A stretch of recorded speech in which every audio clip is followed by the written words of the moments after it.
बिस्मिल्लाहिर्रहमानिर्रहीम। अस्सलाम वालेकुम रहमतुल्लाहि वबरकातुहू। नॉलेज ऑफ कुरान हदीस के चाहने वालों, आपका मेज़बान हाफिज़ आतिफ़ हुसैन आपकी खिदमत में हाजिर है। नाज़रीन सामीन, आज मैं आपको इस वीडियो में ये बताऊंगा कि शैतान किससे दूर भागता है। जब हम घर से निकलते हैं तो कौन सी दुआ पढ़े तो शैतान हमसे दूर भाग जाता है।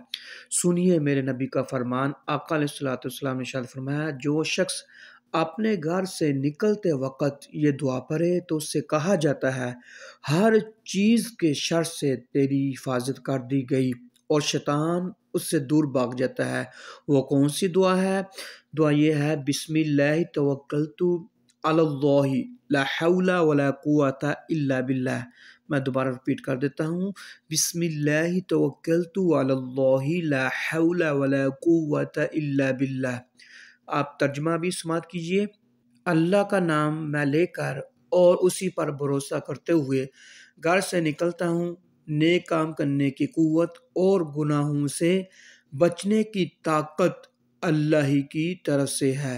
नाज़रीन सामीन, ये दुआ खुद भी याद कीजिए, अपने बच्चों को, तमाम फैमिली मेम्बर को भी याद करवाइए और तमाम फैमिली मेम्बर को भी शेयर भी कीजिए। नाज़रीन सामीन, अगर आपको वीडियो अच्छी लगी आप लाइक कीजिए, शेयर कीजिए और मेरे चैनल को सब्सक्राइब कीजिए। इसके साथ अपने मेज़बान हाफिज़ आतिफ़ हुसैन को इजाज़त दीजिए। अल्लाह हाफ़िज़, फ़ी अमानिल्लाह। अस्सलामु अलैकुम रहमतुल्लाहि व बरकातुहू।